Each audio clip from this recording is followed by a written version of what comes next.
आगंतुकों को सर्वप्रथम मेरा नमस्कार। मैं आप सभी को आज यज्ञ के बारे में जो भी मैं जानती हूँ आप सभी के साथ वो ज्ञान बांटना चाहती हूँ। यज्ञ जिस रूप में हम इसको जानते हैं पारंपरिक रूप में कि अग्नि में घी के साथ और सामग्री के साथ आहुति दी जाती है मंत्रोच्चारित करके, ये तो इसका पारंपरिक रूप है। लेकिन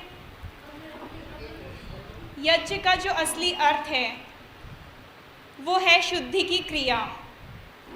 अग्नि में सामग्री देकर उसको प्रज्वलित करना वो उसका सिर्फ एक रूप है। अग्नि का एक समानार्थी है पावक। पावक का अर्थ है शुद्धि की क्रिया। यदि हमें लोहे के अयस्क से उसे उच्च तापमान देकर उससे लोहा अलग निकालना हो तो लोहे के लिए वो एक यज्ञ की क्रिया हुई। तो यज्ञ का अर्थ सिर्फ उससे नहीं है जिस रूप में हम इसे पारंपरिक रूप में हम जानते हैं। यज्ञ का असली अर्थ है शुद्धि की क्रिया। सिर्फ शारीरिक क्रिया करने से कि आ गए और आहुति देना शुरू कर दिया और चले गए, इससे कोई फायदा नहीं है।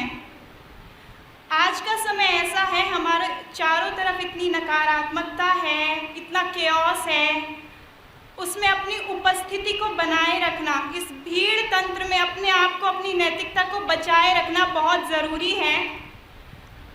उसके लिए ज़रूरी है कि हम 24 घंटे में से थोड़ा सा समय निकालकर अपने साथ बात करें, अपने मन को अच्छे कर्मों के प्रति संकल्पित करें। यह बहुत ज़रूरी है और यज्ञ उसका एक माध्यम है कि हम जाएं, हवन में बैठें, न मात्र सिर्फ शारीरिक क्रिया करके कि सामग्री उठाई और आहुति देकर आ गए, यह काफ़ी नहीं है। जब आप सामग्री देते हो, आहुति देते हो, तो आपका मन अच्छे कर्मों के प्रति संकल्पित रहना चाहिए, मन में शुद्ध विचार रहने चाहिए। जितना मैंने अनुभव किया है, इस दुनिया में सबसे बड़ा और कठिन काम है अपने विचारों को नियंत्रित करना। ये काम सबके बस की बात नहीं है। जिसने कर लिया, जो जान गया अपने विचारों को नियंत्रित करना, मान लो वो सन्यासी बन गया। गौतम बुद्धा ने कहा है कि जिस व्यक्ति ने अपने विचारों को नियंत्रित करना सीख लिया वो अपने जीवन में सब कुछ पा सकता है। To conquer yourself is the best triumph means अपने आप पर जीत हासिल करना इस दुनिया की सबसे बड़ी जीत है। अपने विचारों पर नियंत्रित करके रखना। जैसा आप सोचते हो वैसा आप बन जाते हो, जैसे आपके विश्वास होते हैं। लॉ ऑफ अट्रैक्शन सबने सुना होगा, आकर्षण का सिद्धांत, है ना। आप पॉजिटिव सोचोगे आपके साथ पॉजिटिव चीज़ें होंगी, आप नेगेटिव सोचोगे आपके साथ नेगेटिव चीज़ें होंगी। ये विद इन 1 सेकेंड का प्रोसेस नहीं है कि आपने सोचा कि आप अभी हाथी के बारे में सोच रहे, हाथी सामने आके खड़ा हो गया। ये ऐसे काम नहीं करता। लेकिन जब आप ज़्यादा किसी चीज़ के बारे में सोचते रहोगे, धीरे धीरे आप अनुभव करना, उससे रिलेटेड घटनाएं आपके साथ होनी शुरू हो जाती हैं। इसके लिए मैं आपको एक छोटी सी कहानी के माध्यम से बताना चाहती हूँ। एक गांव था, उसमें आप सबने सुनी होगी ये कहानी। उसमें एक बहुत बड़ा राक्षस था, सबको परेशान करता था। तो लोग उससे बहुत डरते थे, कितना बड़ा राक्षस है, हम इसके सामने टिक नहीं पाएंगे। और जो भी वो जिस तरह भी वो प्रताड़ित करता था, वो लोग उससे दबके रहते थे।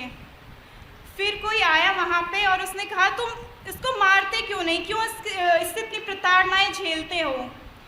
तो फिर गांव वालों ने कहा, हम इसको कैसे मारे, ये इतना बड़ा है, राक्षस है, इसे मारना हमारे बस की बात नहीं है।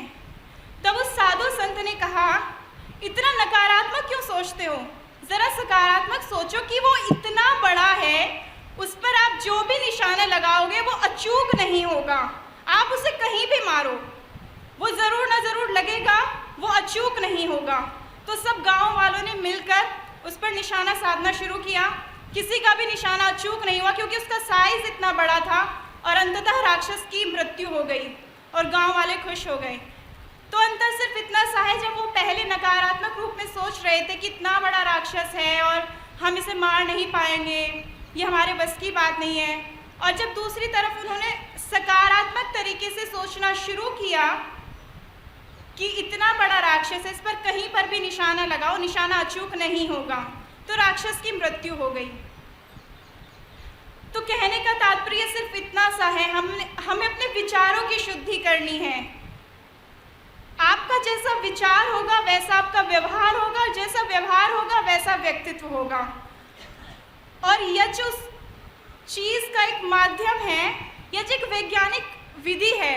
ये कोई जादू टोना नहीं है कि आप बैठ गए, ईश्वर हमें दे दो, ये चीज़ दे दो और मिल जाएगी, ऐसा नहीं है। ये बहुत साइंटिफिक मेथड है कि आप बैठो, अपने विचारों को समझो, उन्हें शुद्ध करो, एक तरीके से मेडिटेशन करो और मन को अच्छे कर्मों के प्रति संकल्पित करो। यज् का अर्थ है शुद्धि की क्रिया, अपने मन को शुद्ध करो और फिर जैसे जैसे आपके मन में, माइंड में पॉजिटिव थॉट्स आएंगे वैसे वैसे आप वैसा वैसा कार्य करना शुरू कर दोगे और आपके जीवन में सब कुछ अच्छा होगा। तो यह एक साइंटिफिक मेथड है, आप इसे अपने जीवन में अपनाइए। मेरे घर में खुद साप्ताहिक यज्ञ होता है और ये चीज़ें हमने खुद अनुभव की हैं कि इससे मन की शुद्धि की जा सकती है, विचारों की शुद्धि की जा सकती है।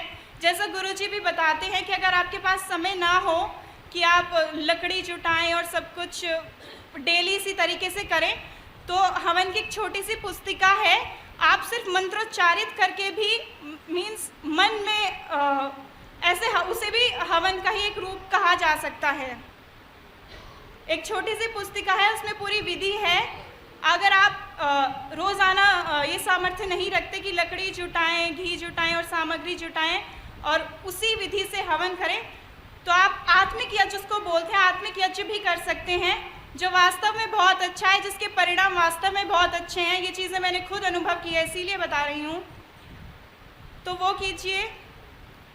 अंत में मैं आप सबसे इतना कहना चाहती हूँ कि अपने विचारों को नियंत्रित करना सीखें। इस भीड़ तंत्र में, इस भेड़ चाल में अपनी उपस्थिति को नैतिकता के साथ बनाए रखना बहुत मुश्किल काम है।